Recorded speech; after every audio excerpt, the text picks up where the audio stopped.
చాలా సిన్సియర్ గా చేశాను నేను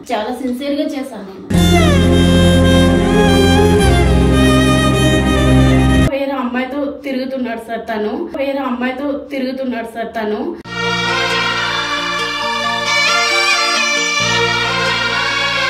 నువ్వంటే ఇష్టం, నువ్వు లేకపోతే ఉండలేను, తను కూడా అదే చెప్పండి, నేను అదే చెప్పాను. నువ్వంటే ఇష్టం, నువ్వు లేకపోతే ఉండలేను, తను కూడా అదే చెప్పండి, నేను అదే చెప్పాను.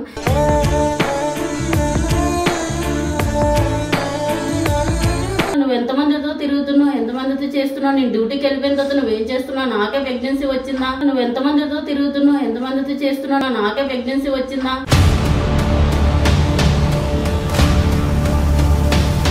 నీ చావు నువ్వు చావు ఇప్పుడు మాకెందుకు కాల్ చేస్తున్నావు అన్నాడు. నీ చావు నువ్వు చావు ఇప్పుడు మాకెందుకు కాల్ చేస్తున్నావు అన్నాడు.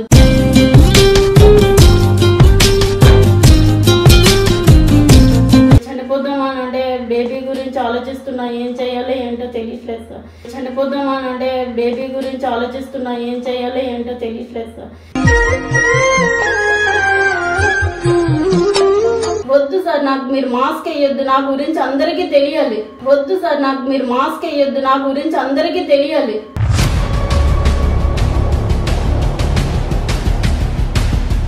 కానీ కొంతమంది నోట్లో నుంచి కొన్ని మాటలు విన్నాక అసలుకి నేను లవ్ చేసిన అమ్మాయి తప్ప అని చెప్పేసి అనుకున్నా. కానీ కొంతమంది నోట్లో నుంచి కొన్ని మాటలు విన్నాక అసలుకి నేను లవ్ చేసిన అమ్మాయి తప్ప అని చెప్పేసి అనుకున్నా.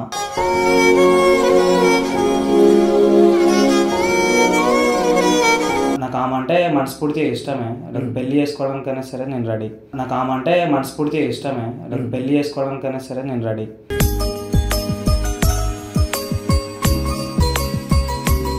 Hi friends, welcome to my channel. నేను మీ వెంకట్. ఈ రోజు వచ్చేసి మనం విజయనగరంలో కొత్త వలస అనే గ్రామంలో ఉన్నాం. మనతో పాటు ఒక సిస్టర్ ఉంటారు. వాళ్ళ సమస్య ఏంటో తన మాటలోనే ఉన్నాం. నమస్తే అమ్మా. ఏంటమ్మా మీ సమస్య ఏంటమ్మా?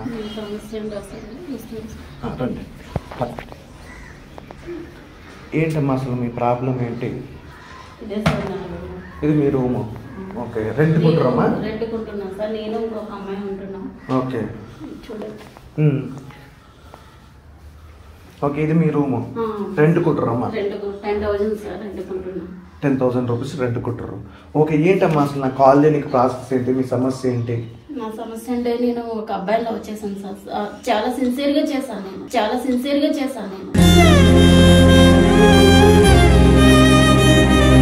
ఎంత ఇష్టపడ్డానంటే మా అమ్మ మా నాన్నని కాదని కూడా తనని నమ్ముకొని నేను హైదరాబాద్ వచ్చా. ఇప్పుడు తను ఏం చేస్తున్నాడంటే నాకు తెలియకుండా ఆల్రెడీ నేను ప్రెగ్నెన్సీ చేశాడు. నాకు తెలియకుండా వేరే అమ్మాయితో తిరుగుతున్నాడు సార్ తను.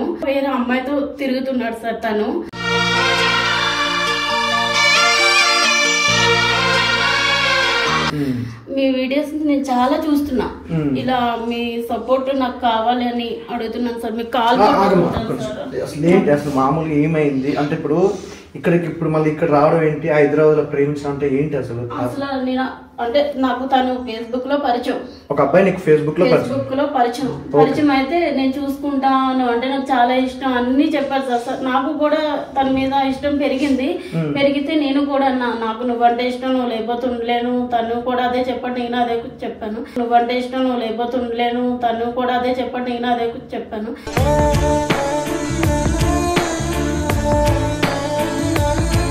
పెళ్లి చేసుకుంటాను అన్నాడు. అబ్బాయి ఎక్కడ? అబ్బాయి హైదరాబాద్. ఓకే. అయితే పెళ్లి చేసుకుంటాను అంటే నేను వచ్చా కొత్త వలస నుంచి హైదరాబాద్ వస్తా. ఇక్కడ నుంచి హైదరాబాద్ వచ్చేసారు. హైదరాబాద్ వస్తే ఇంకా తను వచ్చిన తర్వాత ఉన్నాడు ఒక 2 నెలలు 3 నెలలు చాలా బాగున్నాడు, నాతో ఫ్రెండ్లీగా ఉన్నాడు. తర్వాత అన్ని చేశాడు, రూమ్ తీసి పెడతా చేస్తాను అన్ని చేశాడు. చేసిన తర్వాత మళ్ళీ ఎంత సడన్ గా నాకు ప్రెగ్నెన్సీ అని చెప్పాను. అయితే నా ప్రెగ్నెన్సీ అయితే నేనెలా, నువ్వు ఎంతమందితో తిరుగుతున్నావు, ఎంతమందితో చేస్తున్నావు, నేను డ్యూటీకి వెళ్ళిపోయిన తర్వాత నువ్వేం చేస్తున్నావు, నాకే ప్రెగ్నెన్సీ వచ్చిందా? నువ్వు ఎంతమందితో తిరుగుతున్నావు, ఎంతమందితో చేస్తున్నావు, నాకే ప్రెగ్నెన్సీ వచ్చిందా? ఇదేంటి, నీతో తిరిగితేనే కదా నాకు ప్రెగ్నెన్సీ వచ్చింది, ఇప్పుడు నువ్వు అలా అంటావేంటి? ఎందులో పడితే అందులో నువ్వేం చేసుకుంటా చేసుకో, చనిపో చేసుకో అని అంటున్నాడు. కాదమ్మా, ఇప్పుడు ప్రెగ్నెన్సీ వచ్చింది అన్నావు. ఇప్పుడు అబ్బాయితో నీకు ఫేస్బుక్ లో పరిచయం ఏంటో, అలాంటి పచ్చమైన అబ్బాయి వివరాలు తెలియకుండా నువ్వు అబ్బాయి కలిసి ఎలా ఉన్నారు ఏంటి అంటే సార్ పెళ్లి చేసుకుందాము అనుకున్నాను సార్. తను ఇలా చేస్తాడని ప్రెజెంట్ ఇప్పుడు అనుకోలేదు. మా అమ్మ వాళ్ళకి కాల్ చేస్తే మమ్మల్ని కాదని అబ్బాయితో వెళ్ళా కదా, నీ చావు నువ్వు చావు ఇప్పుడు మాకెందుకు కాల్ చేస్తున్నావు అన్నాడు. నీ చావు నువ్వు చావు ఇప్పుడు మాకెందుకు కాల్ చేస్తున్నావు అన్నాడు.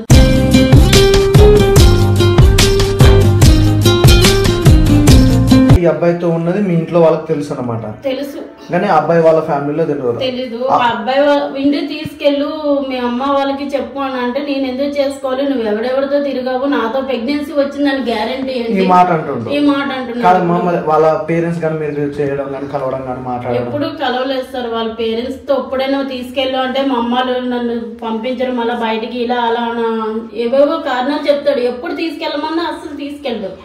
కానీ నాతో మాత్రం ఇలా చేస్తాను అలా చేస్తానని అన్ని చేశాడు సార్. ఇప్పుడు మాత్రం నేనైతే ప్రెగ్నెన్సీ సార్ 3వ నెల ప్రెజెంట్. ఏం చెయ్యాలో చనిపోదామా అని అంటే బేబీ గురించి ఆలోచిస్తున్నా, ఏం చెయ్యాలో ఏంటో తెలియట్లేదు సార్. చనిపోదామా అని అంటే బేబీ గురించి ఆలోచిస్తున్నా, ఏం చెయ్యాలో ఏంటో తెలియట్లేదు సార్.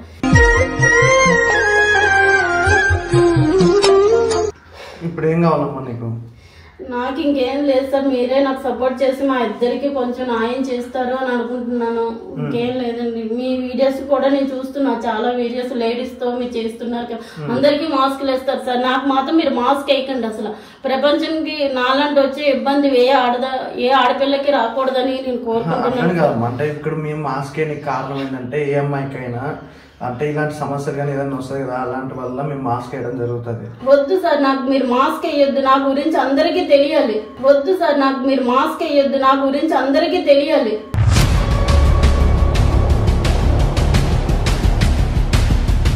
నేనేం చేస్తున్నాను ఏంటని బయట ఉన్న పిల్లలకి కూడా నేను తెలియాలి సార్. నా గురించి అసలు వాళ్ళకి ఏంటనేది తెలియాలి. నా సమస్య ఏంటి, ఇలా ఉంటారా అమ్మాయిలు, ఇలా చేస్తారా అబ్బాయిలు అన్నట్టుగా వాళ్ళకి తెలియాలి. అసలు అబ్బాయిలు అసలు నమ్మి ఇలా ఊరికన్నా ఊరు ఫేస్బుక్ లో పరిచయం అయ్యి వచ్చి ఇక్కడికి వచ్చి మోసపోకుండా మమ్మీ వాళ్ళు చెప్పినట్టే వింటే మంచిది అని అనుకుంటున్నా. ఇప్పుడు నాకు ఆ బాధ ఏంటనేది బాగా తెలుస్తుంది సార్. ఎన్నో నెలమ్మా ప్రెగ్నెన్సీ? ఇప్పుడు 3 సార్, 3వ నెల వచ్చింది. ఇప్పుడు మీ ఇంట్లో వాళ్ళు ఇప్పుడు నిన్ను వద్దనుకుంటారు? ఇప్పుడు వాళ్ళు వద్దనుకుంటున్నారు, తినే వద్దనుకుంటున్నారు. అసలు నా పరిస్థితి ఏంటి అనేది నాకు అసలు అర్థం కావట్లేదు సార్. మీ ఛానల్ నేను చూసి మీరు ఎలాగైనా నాకు న్యాయం చేస్తారని మీకు కాలు పట్టుకుని అడుగుతున్నాను సార్. మీ ఎలాగో కాలు పట్టుకుని అడుగుతున్నాను సార్. మీ ఎలాగో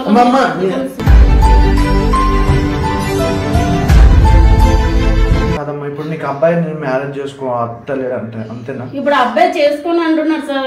ఇప్పుడు కాంట్రాక్ట్ లో నెంబర్ కూడా బ్లాక్ చేశాడు. ఎక్కడున్నాడో తెలియదు, ఏం చేస్తున్నాడో తెలియదు. ఇప్పుడు నాకు ప్రెగ్నెన్సీ కాదు, మీ ఇంటికి వెళ్ళాలో తెలియదు. నేను ఫ్యాన్ కురేసుకోవాలని అనుకుంటున్నాను సార్. ఫ్యాన్ కురేసుకోవాలని అనుకుంటున్నాను సార్.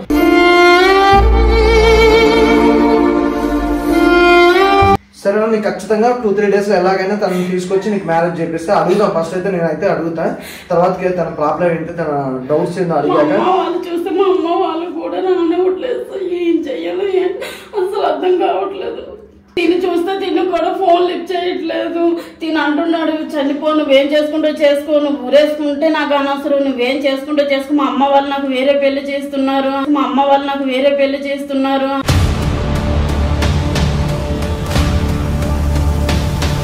అమ్మా నేను చెప్తున్నా కదమ్మా, నా తరపు నుంచి అయితే ఖచ్చితంగా న్యాయం అయితే జరుగుతుంది. అబ్బాయిని అయితే మాట్లాడతాం, ఏమంటుండ్రు ఏ సంగతి మాట్లాడినాక అబ్బాయి అడ్రస్ అయితే నాకు చెప్పండి. ఒకసారి వాట్సాప్ చేయండి, మీ ఫోన్ అది ఒకసారి తీసుకోండి, నాకు ఒకసారి మెసేజ్ చేయండి.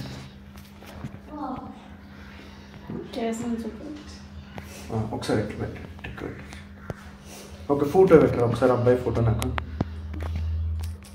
ఒకసారి పెట్టేసి.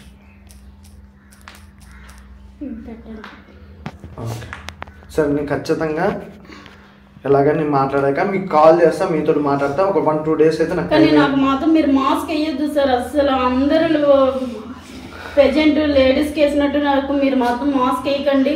రియల్ గా చూపించండి. నా పరిస్థితి ఏంటనేది బయట వాళ్ళకి తెలియాలి. ఇలా ఫేస్బుక్ లో మోసపోకూడదు. ఇలా నేను కొత్త వలస నుంచి ఇక్కడ ఈ అబ్బాయిని నమ్మి వచ్చాను అని ఇది అవ్వాలి సార్. బయట వాళ్ళకి కూడా నా గురించి తెలియాలి. ఖచ్చితంగా మేడం, ఖచ్చితంగా మేడం. సరే madam. Hi friends, welcome to my channel. నేను మీ వెంకట్. ఈ రోజు వచ్చేసి మనం విజయనగరం కొత్త వలస దగ్గర ఉన్నాం అనమాట. లాస్ట్ టైం చెప్పినట్టుగా ఈ సిస్టర్ అయితే వాళ్ళ అబ్బాయి అంటే బాయ్ ఫ్రెండ్ మోసం చేసింది అన్నారు కదా, ఆ బ్రదర్ అయితేనే అనమాట. బ్రదర్ చాలా మంచి వ్యక్తి, కాకపోతే ఏంటో సమస్యల వల్ల తను వెళ్ళిపోయిండు. తర్వాత తను జరిగిందంతా తన మాటలోనే విందాం. బ్రదర్ ఏమైంది అసలు, ఎందుకు తను వదిలిపెట్టి వెళ్ళిపోయావు? తను ప్రెగ్నెన్సీ 3 months. అంటే నాకు వాళ్ళ ఫ్రెండ్సే కొంతమంది అమ్మాయి మంచిది కాదు అని చెప్పేసి ఇట్లా అంటే నేను లైక్ ప్రేమించిన, నేను కూడా నిజంగా లైక్ పెళ్లి చేసుకుందామని ప్రేమించిన. కానీ కొంతమంది నోట్ల నుంచి కొన్ని మాటలు విన్నాక అసలుకి నేను లవ్ చేసిన అమ్మాయి తప్ప అని చెప్పేసి అనుకున్నా. కానీ కొంతమంది నోట్ల నుంచి కొన్ని మాటలు విన్నాక అసలుకి నేను లవ్ చేసిన అమ్మాయి తప్ప అని చెప్పేసి అనుకున్నా.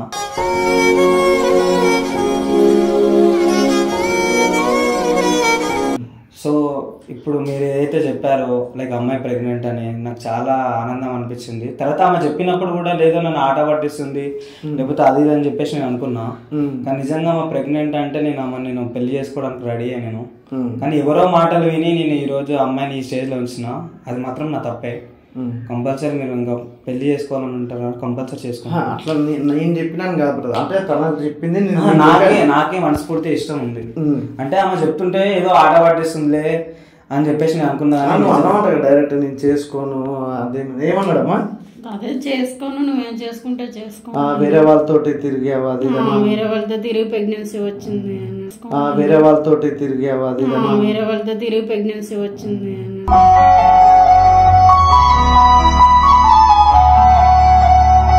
సరే ఓకే బ్రదర్, ఇప్పుడైతే నేను క్లియర్ చెప్తున్నా. సరే నీకు చెప్పిన దానికి నువ్వు మారినావా, లేకపోతే నీకు తన మీద ప్రేమతో వచ్చావో నాకు ఇదంతా అవసరం లేని విషయం బ్రదర్. ఒకడైతే క్లియర్ చెప్తున్నా, తనైతే ఇష్టంగానే నువ్వు మ్యారేజ్ చేసుకుంటావా, లేదంటే ఇక్కడ నా బలవంతమో ఈ అమ్మాయి బలవంతమో లేకపోతే వేరే వాళ్ళ బలవంతమో అయితే కాదు. ఇక్కడ నీకు నచ్చితే ఇష్టపూర్తిగా చేసుకుంటుంటేనే చెప్పు, లేదంటే లేదు. లేదు మీరు చెప్పారు ఇంకోటి చెప్పారని కాదు. అయితే ఆమె ప్రెగ్నెంట్ కాదని చెప్పేసి నేను అనుకున్నా, ఏదో ఒకటి చెప్తుంది అనుకున్నా. నాకు ఆమె అంటే మనస్ఫూర్తిగా ఇష్టమే, పెళ్లి చేసుకోవడానికైనా సరే నేను రెడీ. నాకు ఆమె అంటే మనస్ఫూర్తిగా ఇష్టమే, పెళ్లి చేసుకోవడానికైనా సరే నేను రెడీ.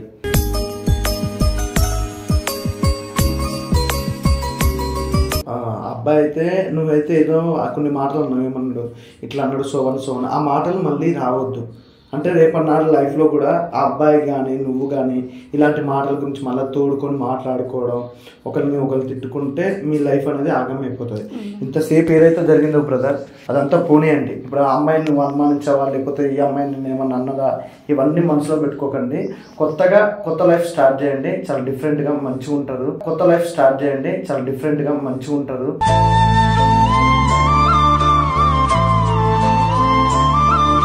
లైఫ్లో చాలా మంది సమస్యలు వస్తుంటాయి. సరే ఓకే, మీ ఫ్రెండ్స్ చెప్పిరని చెప్తున్నామ్మా, నువ్వు కూడా ఫ్రెండ్షిప్ అనేది తగ్గించుకో. ఫ్రెండ్షిప్ వల్ల చాలా నాశనం అవుతాయి, కానీ ఒకటి కూడా బాగుపడ. అందులో ఇంకోటి ఏంటంటే ఫ్రెండ్షిప్లో ఒకటి క్లియర్ చెప్తాను, నీ గురించి ఇలా ఫ్రెండ్స్ ఏం చెప్పినా నువ్వు నమ్మొద్దు, అలాగే తన ఫ్రెండ్స్ నీకు వచ్చి ఏం చెప్పినా కూడా నువ్వు నమ్మొద్దు బ్రో. ఎందుకంటే ఫ్రెండ్స్ వల్లనే జీవితాలు కొంతమంది నాశనం అయిపోతాయి, బాగుపడాయి కూడా ఫ్రెండ్స్ వల్లనే. ఓకేనా? సరే నేను చెప్పేది ఏంటంటే ఒకటి, ఇంతకుముందు ఆమె పాస్ట్ లో ఏమైందో నాకు సంబంధం లేదన్నా. కానీ పెళ్లి చేసుకున్నాక కూడా ఇప్పుడు మీరు చెప్పారని కాదు, నాకు నిజంగా ఇష్టం ఉంది కాబట్టి నేను చేసుకుంటా అని చెప్తున్నా.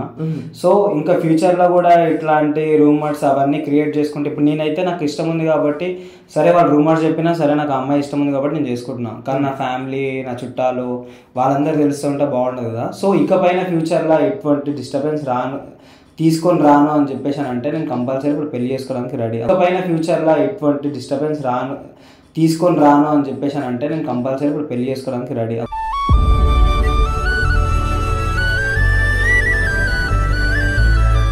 ఒకసారి ఆమెను అడిగి క్లారిటీ తెచ్చుకోండి, ఎందుకంటే పెళ్లి అంటే ఆశాతమాషి కాదు కన్నా, ఈ నా లైఫ్ కూడా దానికి సంబంధించి ఉంటుంది. సో ఆమెను ఒకసారి మీరు అడగండి. సరే ఇప్పుడు నీకు శాలరీ ఎంత వస్తుంది? శాలరీ 25 వస్తుంది అన్న. 25 వస్తుంది. అమ్మాయి ఇప్పుడు నీ ఫ్రెండ్ తోటి షేర్ చేసుకుంటున్నావా? ఈ అమ్మాయినా? హాయ్ అమ్మా, ఏం పేరు మీ పేరు? భవానీ. ఓకే, మీ ఫ్రెండా? ఓకే, ఇప్పుడు ఇన్ని రోజులు మీ ఫ్రెండ్తో రూమ్ షేర్ చేసుకున్నాం, ఇప్పుడు అవసరం లేదు. తనకి 25,000 దానికి వస్తుంది. మంచిగా చిన్న రూమ్ తీసుకొని మంచిగా ఇద్దరు భార్య భర్తలు ఇద్దరే ఉండండి, ఎవరితోటి సంబంధం లేదు.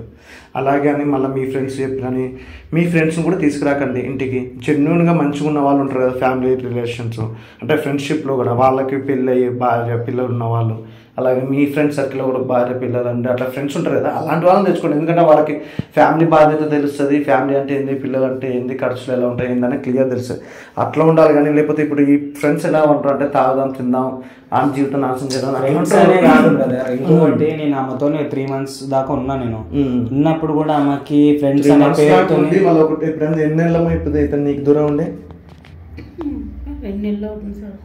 5 months అంటే 3 months ప్రెగ్నెంట్ తను. నేను అదే అంటున్నా, నేను ఉన్నప్పుడు కూడా నేను పక్కన ఉన్నప్పుడు అది అడుగుతా. ఇప్పుడు నువ్వు అన్నట్టు కాల్స్ రావడము లైక్ అట్లా ఫ్రెండ్లీగా అట్లా మాట్లాడడము, ఇప్పుడు ఏ మోడైనా తట్టుకోలేడు కదన్నా. కాల్స్ రావడము లైక్ అట్లా ఫ్రెండ్లీగా అట్లా మాట్లాడడము, ఇప్పుడు ఏ మోడైనా తట్టుకోలేడు కదన్నా. ఇప్పుడు నేను చెప్పేది అదే. ఇప్పుడు నేనున్న తర్వాత ఇప్పుడు న్యాయ మనసులో ఏముందంటే, సరే ఒకటి నీకు ఫోన్స్ ఏమన్నా పని చేస్తున్నావు ఇప్పుడు ప్రజెంట్? పని అయితే ఏం లేదు కదా, మీ హస్బెండ్ తోటే ఉంటావు కదా. సరే తర్వాతకి ఏదైనా వర్క్ గురించి ఏదన్నా అది మాట్లాడుకో, మీ ఇద్దరు అండర్స్టాండింగ్. కానీ ఫోన్ కూడా నిజంగా చెప్తున్నారు చాలా మంది అమ్మాయిలు. కానీ మెయిన్ ఏంటంటే భార్య భర్తలు గొడవ రానికి ఏంటంటే, మీ భర్తను పక్కన పెట్టుకొని వేరే అబ్బాయిలతో క్లోజ్గా మాట్లాడితే ఏ మొగోడు ఊరుకోడు. ఫస్ట్ ఆఫ్ ఆల్ మెయిన్ అదే కారణం. మెయిన్ అనుమానించడానికి మెయిన్ రీజన్ ఏంటంటే, పక్కనే బాతుండగా ఫోన్ తీసుకొని 10 మందికి నవ్వుకుంటూ మాట్లాడితే మొగోనికి ఎట్లుంటుంది. నాతోటే నవ్వుకుంటూ మాట్లాడదు, నా ముందునే మంచి అందంగా రెడీ కాదు, వేరే వంకాయ పోయినప్పుడు అంటే బయటకు వెళ్తున్నప్పుడు మంచి అందంగా రెడీ అవుతుంది, మంచి వాళ్ళతోటే నవ్వుకుంటూ మాట్లాడుతుంది, నీ ఇంటి కోసం మాట్లాడదు, నవ్వదు, ఏడవదు అన్నట్టు ఉంటుంది ఎవరికైనా. ఎంతసేపటి నీ సంవత్సరం నువ్వే చక్కదిద్దుకోవాలి. ఓకేనా? ఇదేదో నేను చెప్పినాను కాదు, ఆయన కూడా ప్రేమ ఉంది కాబట్టి నేను నచ్చ చెప్పి తీసుకొని వచ్చిన. ఓకేనా? ఎవ్వరి మాటలు అసలు వినొద్దు. మీ భార్య భర్తల మధ్యలో ఎన్నో గొడవలు పెడదాం అనుకుంటారు, మధ్యలో గొడవలు ఉంటాయి, చిన్న చిన్న గొడవలు. కానీ ప్రతిదానికైతే సీరియస్ చేసుకోకూడదు. ఫస్ట్ ఆఫ్ ఆల్ అయితే brother thank you so much. అంటే తను అర్థం చేసుకుని మళ్ళీ వచ్చినందుకు నేను చెప్పగానే మాట్లాడి రావడానికి థ్యాంక్ యూ. అలాగే అమ్మా ఓకేనా? సరే మీది మ్యారేజ్ ఎలా ఉంటుంది బ్రో? అంటే మేము క్రిస్టియన్స్ బ్రో, లైక్ రింగ్స్ చేసుకొని నేను కూడా రింగ్స్ తెచ్చాను. అంటే మా కోసం, మా ఆనందం కోసం. అయితే తర్వాత మీ ఇష్టం చర్చ్కి వెళ్ళి హ్యాపీగా మ్యారేజ్ చేసుకోండి. అలాగే మీ ఫ్యామిలీలో కూడా చెప్పండి బ్రో, అంటే మీ ఫ్యామిలీ మెంబర్స్ కూడా వస్తే బాగుంటుంది. అంటే వీళ్ళ ఇంట్లో వాళ్ళు తెలుసన్నా కూడా వీళ్ళ ఇంట్లో వాళ్ళు ఒప్పుకోవట్లేరు, మీరే వెళ్ళి వీళ్ళ ఇంట్లో వాళ్ళ తోటి కూడా మాట్లాడండి. ఇప్పుడు ఏదో ఫార్మాలిటీ చేసుకుంటాం, తర్వాత మా ఇంట్లో వాళ్ళని ఒప్పించుకొని మేము చేసుకుంటాం. కానీ నేను పిలుస్తున్నా మ్యారేజ్కి కంపల్సరీ అన్న. మీ ఫ్రెండ్ డల్ ఉంది, హ్యాపీనా నువ్వు? చాలా హ్యాపీగా ఉంది, మా ఫ్రెండ్ కి న్యాయం చేశారు. హ్యాపీనా నువ్వు? చాలా హ్యాపీగా ఉంది, మా ఫ్రెండ్ కి న్యాయం చేశారు.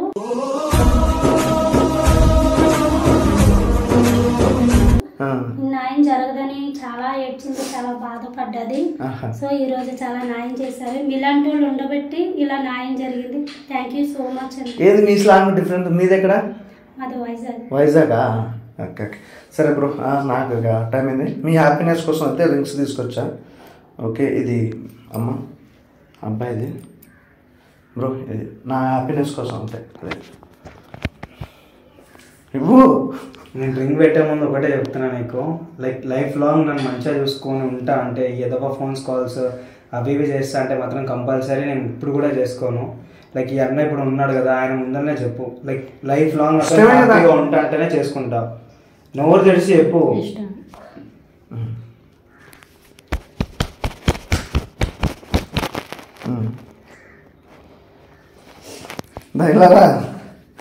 Okay, congrats bro. Thank you so much. Congrats అమ్మా. ఓకేనా? మంచిగా మీ ఫ్రెండ్స్ ఇంకా రేపటి నుంచి నువ్వు ఒక్కదానే రూము, ఇంకో అమ్మాయిని చూడు. ఉండరా ఫ్రెండ్స్? సరే అమ్మా, థ్యాంక్స్ బ్రో. మ్యారేజ్ ఖచ్చితంగా పిలవండి, ఖచ్చితంగా వస్తాను. థ్యాంక్స్ అమ్మా. థ్యాంక్స్ అండి. థ్యాంక్స్ అండి.